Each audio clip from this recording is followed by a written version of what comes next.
ngithanda ukubonga ngaphansi kwesandla semboni uLweze Hadebe omthimkhulu Bhungane.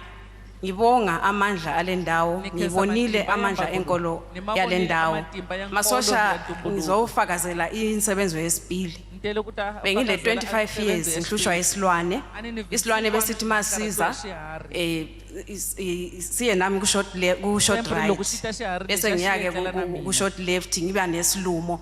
And lento ngingakangeni lapha ekhaya bengihambile indawo eziningi kodwa ngaluthola usizo. Ngize ngafika even ngoba Malawi ukuthi ngithola usizo kodwa mabeyilungisile le ndaba 3 months iyaqala phansi. So ke ngithe ngizwa insebenzo yezibili ngaya kumlandelo wangisa ke lapha ezipilini ngafika ngenza okwenziwayo ilanga lo bengiba lesilumo esingapheli. So ngelanga elilandelayo ngiphuma ezipilini ngayiphupha lento iphuma iyongena komunye emndenini kwaba yikuphela kwalenkinga yami. Inyanga yokuqala ngathi hayi maybe inyanga yesibili hayi ngavuma ngathi ngiwabonile amandla enkolo yakwantu. Ngiyabonga kakhulu Masosha. Imsizi enkade ula futhi kade ukhona nala kade ngila ngene ngo2011 and lenkinga ina 25 almost 25 years. Khona lento bekufuneka idingakalala ukuthi enziwe yona insebenzo into ephilayo sukuphela inhliziyo. Umsebenzi wakho uyi1 khuleka wena uthi baba ngiyakubonga usithumela le ndawo izidalwa nezithunywe yembulani lapho ukuthi kwenziwe njani ngesami isimo. Sizawufika la sitshele sithi kanti lento iqondane nawo. Lo thethayo ngumambongo uMbuyisa uMvemnyama unqalela. Dizobonga amandla kamfihlakalo. Siyabamba umthakathi echanyela emageyithini. Wathi meka efika kwelami igate wabonwa ngumakhelwane ubabuya esportini. Wacabanga ukuthi yimi wasondela azobuza ukuthi wayi makhelwane uthanyela ebusuku ngo12. Make fika asindimi. Baye bamgijimisa ke abaleka bambamba babuya naye apha egate lami bangivusa bani bakhelwane nakumthakathi ubambekile. Mina ke ngiqinisile ejardini lami ngiyachela everyday mengilala ngiyachela mangivuka ekseni before ngiphuma ngisiya emsebenzini. Ngizobonga amandla kamfihlakalo Zulu. Manje sibona nesithombe somchanyelo. Umchanyelo umuphi lo? Ngoba manje ufuna sibuze ngoba ulo bekuchanyelwa ngawo mama lo. Umchanyelo ngilomde lo chanyela umile ngawo.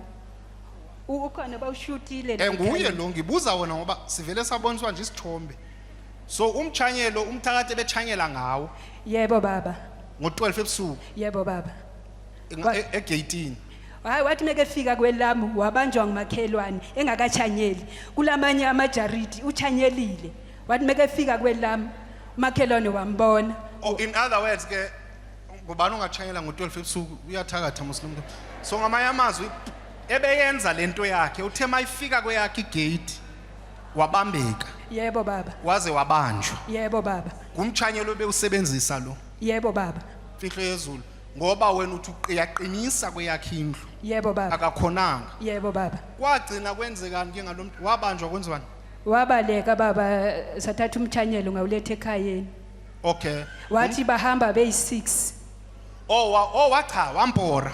Wabuzwa yena ukuthi kwenzakalani. Wathi bahamba beyi6 kulomsebenzi abawenzayo. Uthi umsebenzi wani? Lobo wokushanyela kuthi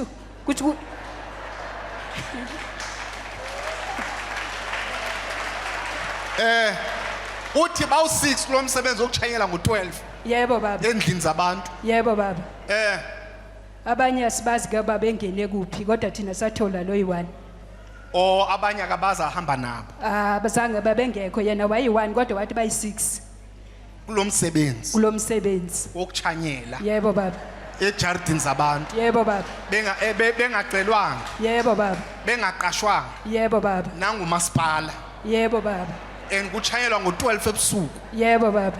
Wathi bawu6 kulomsebenzi. Yebo baba. Umuntu wesifazane? Umfana.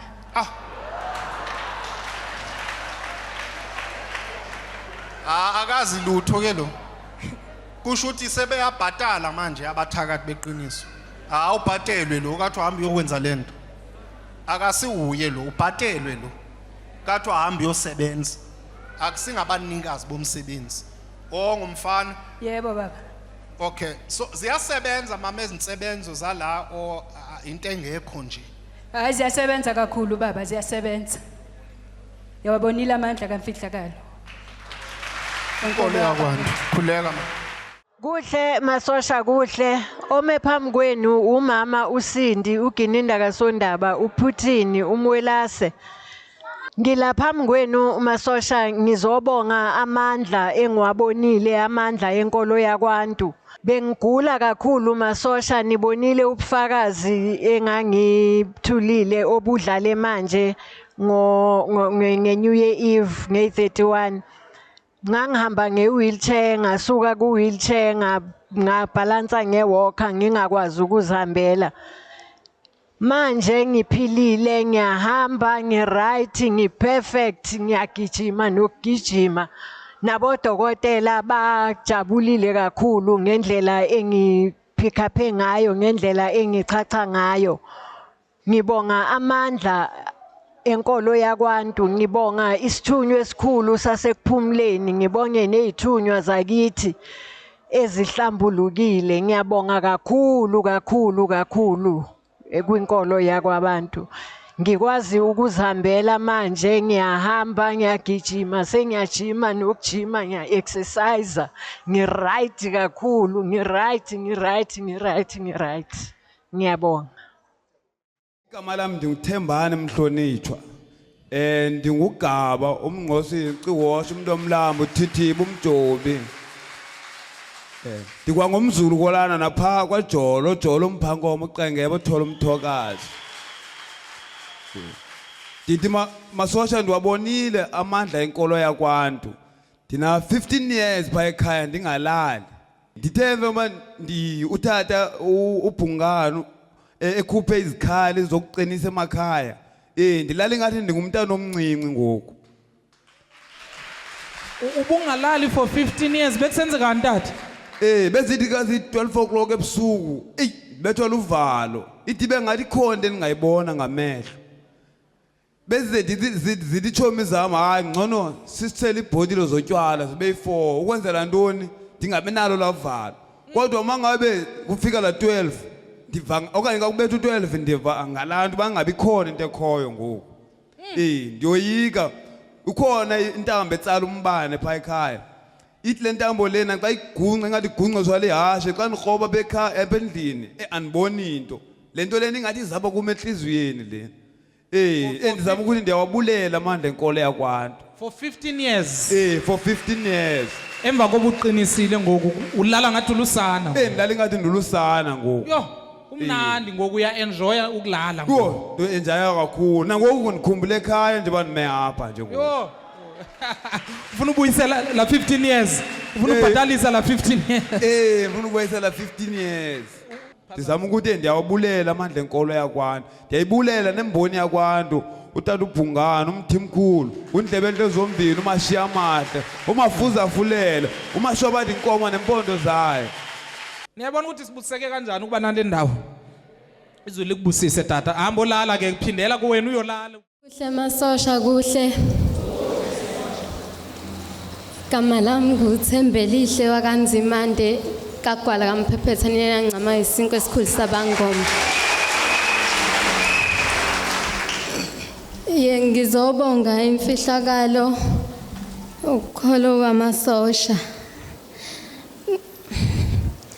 usuku lami lesibili ngafika ngolesibili odlule bengumuntu ogulayo nesifo sokuwa ngiwa njalo ngihlushwa yilwane nasesikoleni otikoloshe sengikhuluma nolimi engingalazi ngishayiswa yimoto sengigula ngekhanda sebengidubile nasekhaya ngasizwa uanti wakadlamini ohleli lapha bese ngihambe zonke inyanga ngihamba abathandazi ngithwasa ngibhabhadiswa yonke into ingabonakali ukuphumelela kwami sengizibulala ngiphaphama ezibhedlela kungalungi lutho nje okwami nomndeni ungidubile ngoba mengikhuluma kuthiwa into enesifo sokuwe ngenamqondo into engazwakali yami ngasizwa u-anti wakadlamini ngelinye ilanga ngilongigulela kuyena ngiwa kubona izilwane naye ngimbamba ngimgxavuna mengichazela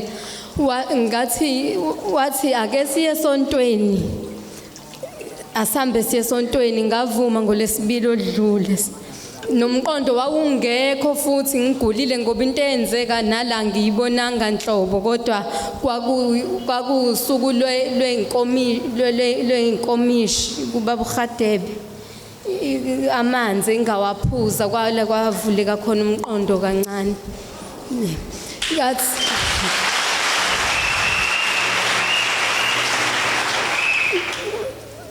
yebo masosha maseke ngafaka intambo wangibusisela amanzi ubaba uGadebe ngathi mengifika ekhaya ngacela ngangawuthola utshwayi lesontweni ngawunika uyena uanti bengisebenzisa owakhe kodwa imfihlakalo ngiyibonile emasosha angisawu izilwana azisekho nogogo ungifonele ekhaya uthi mangibuye emasosha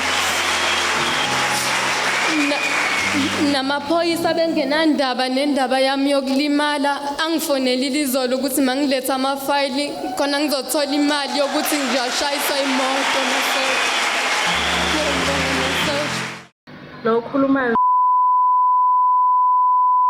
ngisuka eXhobo branch eKZN ngiwabonile amandla enkolo yakwantu uthe ngolesithathu usisi wami kade ebuya khona la ekhayeni lomoya wadonate itswayi lomama ngaliphuza before ngilale then Thursday mangivuka ngilungiselela emsebenzini mangivuka ngihamba ngayochama mangibheka emuva ngithi ngiyabheka ukuthi ngichame ini ngafica ngichame iselesele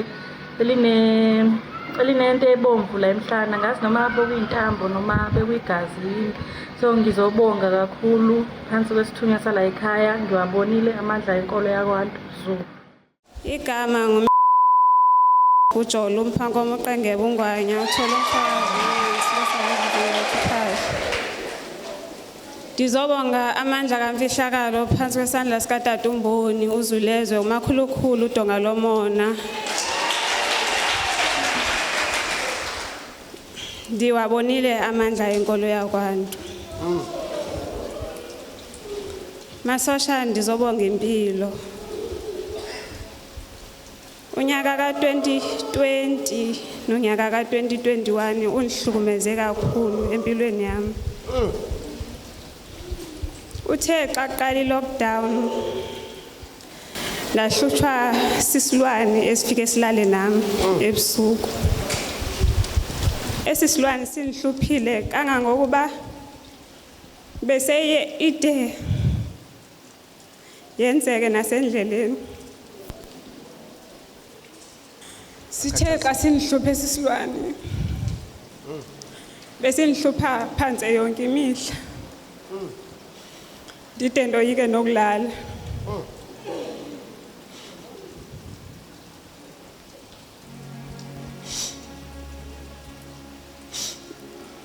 sinihluphile sisilwane ngade ndafikelwa into ethi sithini isathu sokuziphatha kahle xa nizovukani lalwa into yonke imihla bese nilahle ithemba ndiye ndathi ngoba bendinento ethi andiboni kuba kungakhona umuntu ongangitshata ndinesisiluwane kodwa ngenxa yothando lukamfihlakalo nokuthandwa zizithunywa zelikhaya siye savela isithunywa emathongweni sendisithathile isinqumo sathi wafika umholi uthabange emathongweni wathi Zikho umntwana uzomfumana ngexesha eliright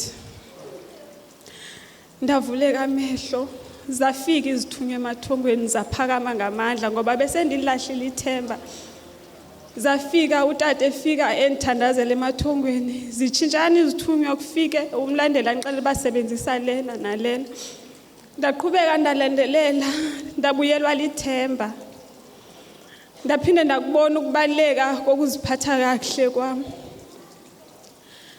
ndithe ndilandelela njalo ndisihluphile isibingelelo kakhulu benze ndithi nikhathele uza kwi-counselling kodwa nibulela ukuthi khange badinwe zingxaki zami baye banimamela bebenexesha lonke lokunimamela beni-advise ndiyabulela kakhulu ndithe ndilandelela njalo uthe xa kuphakanyisa intsebenzo yobhidana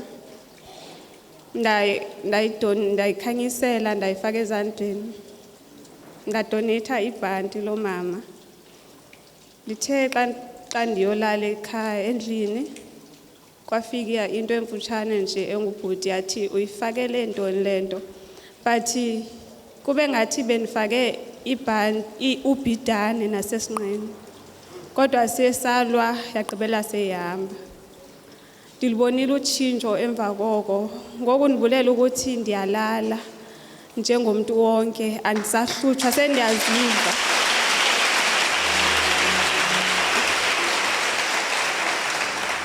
sendiyaziva ukuba ndingumntu nami ndiwabonile amandla enkolo yakwantu